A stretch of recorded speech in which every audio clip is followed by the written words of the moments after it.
जिन्होंने DSD degree की है, अज तक भारत दो व्यक्ति DSD डिग्री कर चुके हैं। वो सिर्फ तो सिर्फ KR नारायणन और बाबा साहब डॉक्टर अम्बेडकर जी। बाबा साहब डॉक्टर अम्बेडकर जी ने संविधान देख के इस देश ने विदेश दिया लोग कहते हैं कैलिफोर्निया अपने Africa they which Nelson Mandela कहता कि अगर भारत दे विचों कोई लैण योग चीज है तो भारतीय संविधान है और भारतीय संविधान नूं सलूट है। उत्थे गांधी दे रुख तोड़ने शुरू कर दिते हैं। वो कहते ये गांधी मनुवादी सी, ये जरा एक वर्ग की गल करता देश के दबे कुचले तमाम गरीब लोगों को ये अधिकार देना नहीं चाहता। इस करके गांधी का वोट हटा के बाबा साहब डॉक्टर अम्बेडकर जी का वोट उत्थे लगन जा रहा। और कैलिफोर्निया अमरीका उतों का राष्ट्रपति जिहड़ा कहता कि भारत के विच एक दलित जिहने भारत का संविधान लिखा नवी दलित होता हुआ उन्होंने सलूट करता। अगर वो व्यक्ति अमेरिका के पैदा हुआ होता तो असी इनू जिहड़ा सिंबल ऑफ नॉलेज का खिताब देके ज्ञान का भंडार कह के सूरज कहते जिहड़ा राजनीतिक समाजिक के खेतर के ज्ञान वंडण वाला सूरज है। तो इस करके जिहड़ा देश का राष्ट्रपति सी KR नारायणन वो 50वीं बरी गढ़ के संविधान की 50वीं बरी गढ़ के कहते हैं भारत रत्न डॉक्टर भीमराव अंबेडकर जी का जन्म 14 अप्रैल सन 1891 ईस्वी को पिता राम जी के गृह विखे माता भीमा बाई जी तुखों महू कैंट अंदौर महाराष्ट्र विखे मोहार जाति में होया। समाजी सभ्याचार और छूआछात के हमलों के बावजूद भारत की सर जमीन में अंबेडकर वर्गे उच्च कोटि के विद्वान कानूनदान देश भगत फिलासफर ਅਤੇ ਦਲਿਤਾਂ ਦੇ ਮਸੀਹੇ ਨੂੰ ਜਨਮ ਦਿੱਤਾ।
होशियार सन। अपनी बुद्धि सदका वो दुनिया के 6 सब तो वध पढ़े लिखे व्यक्तियों चों एक जाने जान लगे, पर जाति वितकरे ने उन्होंने पिछा न छड्डिया। दफ्तर में नौकरी दौरान चपड़ासी तक भी उन्होंने छूआछात करते सन। इसे करके बाबा साहब अंदर रोह की जवाला भड़क उठी। उन्हें 20 मार्च 1927 को कोलाबा जिले के मोहार पिंड में सारे लोगों नाल लैके चोबदार तालाब विचों पानी पीता।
आज़ाद होया तो बाबा साहब नूं आज़ाद भारत के पहले कानून मंत्री बनने ते कौम ने माण महसूस किया। भारत का संविधान लिखण की जिम्मेवारी भी बाबा साहब नूं दिती गई। ये अपनी कौम के लोगों नूं हक दिवाउण दा अगला पड़ाव सी।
बाबा साहब ने जन्म के आधार ते या पिछले कर्मां के अनुसार सब कुछ प्राप्ति का सख्त विरोध किया।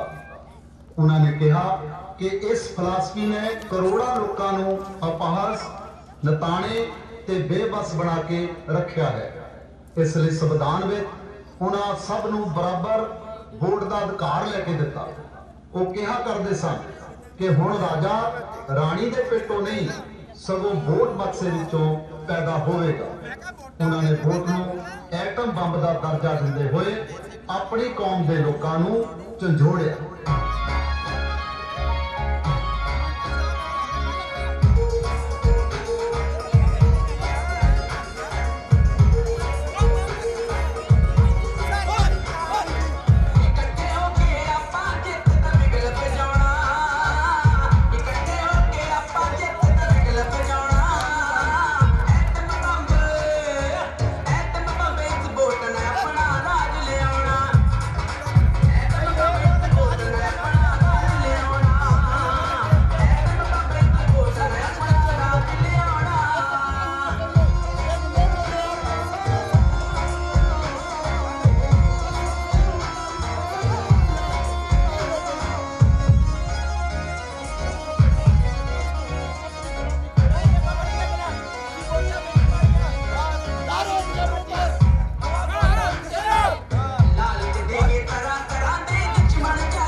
भारती नारी नूं बराबर दे हक दिवाउण लई बाबा साहब ने ਲੰਬੀ ਲੜਾਈ ਲੜੀ।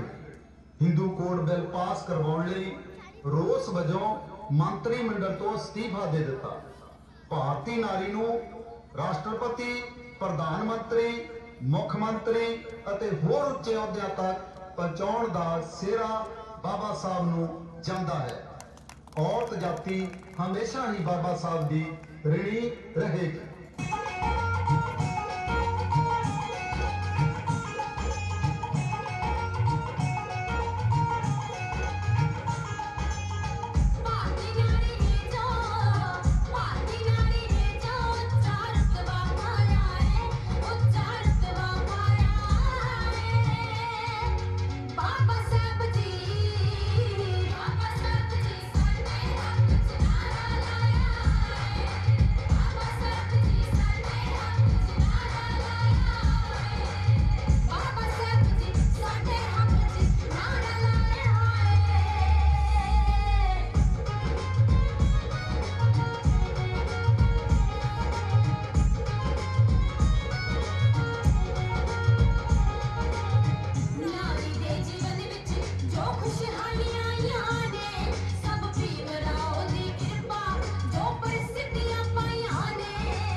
ਧਰਮ ਵਿੱਚ ਅਸਮਾਨਤਾ, ਗੈਰ ਬਰਾਬਰੀ, ਛੂਆਛਾਤ, ਪਖੰਡ ਅਤੇ ਅੰਧ ਵਿਸ਼ਵਾਸ ਆਦਿ ਨੂੰ ਦੇਖਦੇ ਹੋਏ ਕਿਹਾ ਸੀ ਕਿ ਮੈਂ ਹਿੰਦੂ ਪੈਦਾ ਜ਼ਰੂਰ ਹੋਇਆ ਹਾਂ, ਇਹ ਮੇਰੇ ਵੱਸ ਵਿੱਚ ਨਹੀਂ ਸੀ, ਪਰ ਮੈਂ ਹਿੰਦੂ ਰਹਿ ਕੇ ਮਰਾਂਗਾ ਨਹੀਂ, ਇਹ ਮੇਰੇ ਵੱਸ ਵਿੱਚ ਹੈ।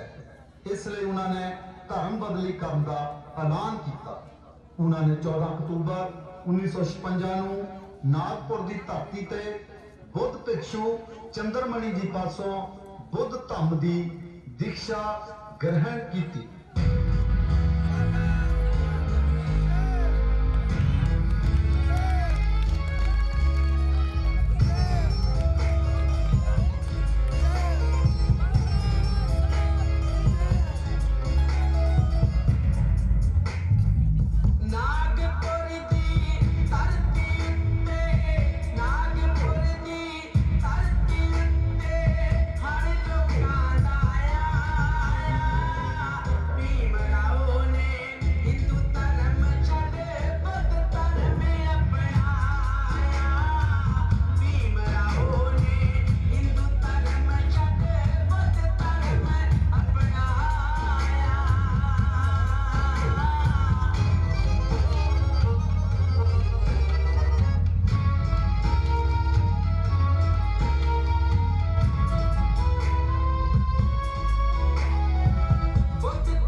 बाबा साहब ने अपने समाज दियां गुलामी दियां जंजीरां कट्टण लई लंबा संघर्ष किया। उन्हां 1927 ਵਿੱਚ बृहस्पति भारत नां दा अखबार भी चालू किया।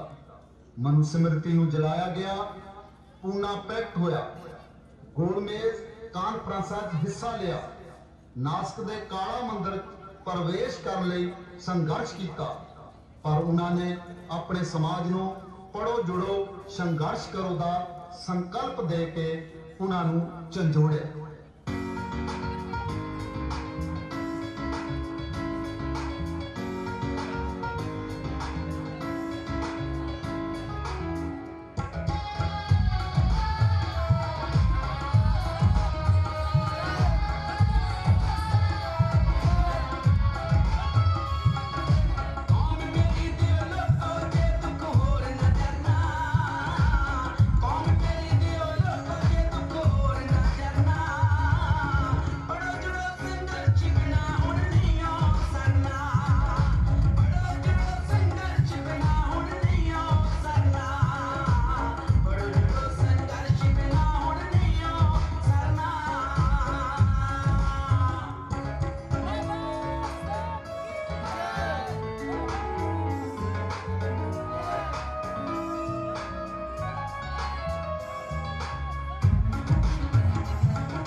ਦਸੰਬਰ 1956 ਨੂੰ ਦਲਿਤਾਂ ਦਾ ਮਸੀਹਾ, ਬੇਸਹਾਰਿਆਂ ਦਾ ਸਹਾਰਾ, ਨਤਾਣਿਆਂ ਦਾ ਤਾਣ, ਜ਼ਾਲਮਾਂ ਤੇ ਜਾਬਰਾਂ ਨੂੰ ਬੰਗਾਰਨ ਵਾਲਾ ਮਸੀਹਾ ਹਮੇਸ਼ਾ ਲਈ ਸਾਡੇ ਤੋਂ ਦੂਰ ਚਲਾ ਗਿਆ।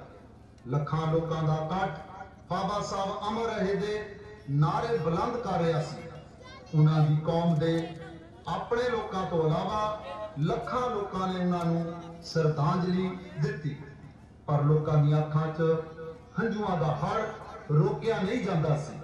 वो अपने मसीहा ते जुग पुरुष हस्ती नूं आखिरी सलाम करन लई पहुंचे हुए सन।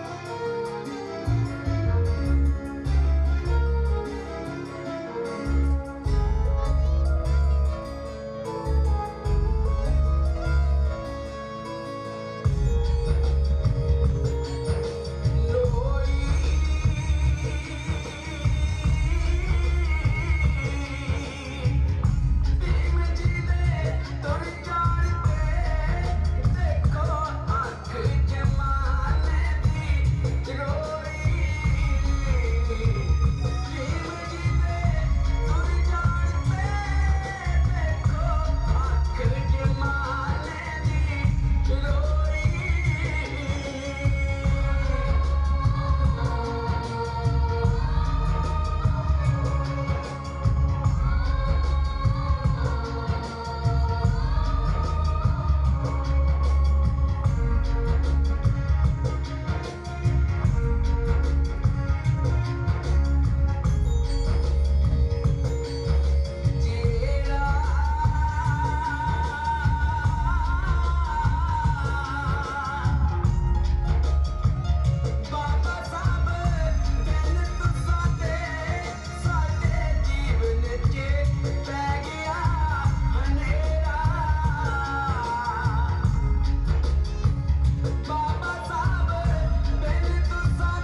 ਸਾਹਿਬ ਭੀਮ ਰਾਓ ਅੰਬੇਡਕਰ ਨੇ ਆਪਣਾ ਪੂਰਾ ਜੀਵਨ ਆਪਣੇ ਪਿਆਰੇ ਲੋਕਾਂ ਨੂੰ ਰਾਜਨੀਤਿਕ, ਸਮਾਜਿਕ ਅਤੇ ਆਰਥਿਕ ਹੱਕ ਦਿਵਾਉਣ ਲਈ ਸੰਘਰਸ਼ ਕੀਤਾ।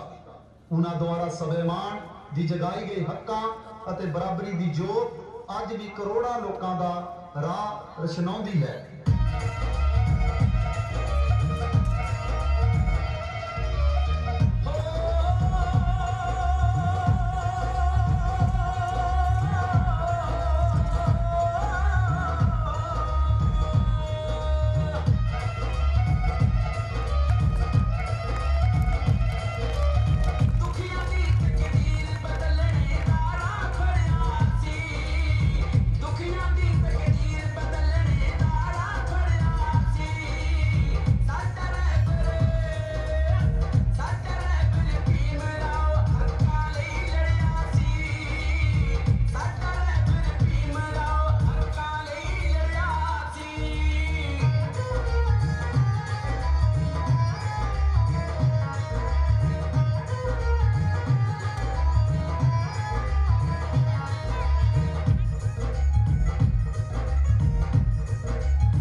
प्रोग्राम की कामयाबी लई समा दे के साडा जिहड़ा इस प्रोग्राम नूं सफलतापूर्वक नेपरे चाढ़िया, तो सारियां संगतां दा धन्नवाद आ।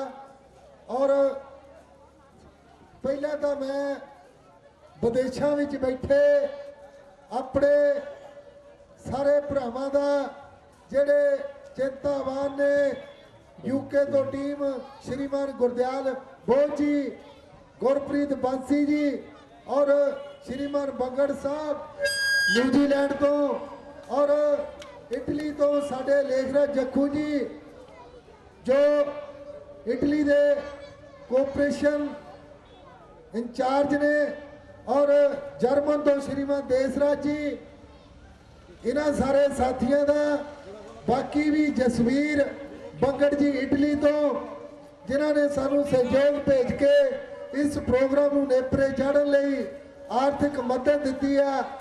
और संविधान बचाओ, देश बचाओ, लोकतंत्र की रक्षा करने वास्ते 26 जनवरी का जो दिन है वो तय किया। और इस जन्मदिन जिहड़ा ये 26 जनवरी है, इस दिन ते लोकां दा लोकां लई मैसेज देने का प्रबंध किया।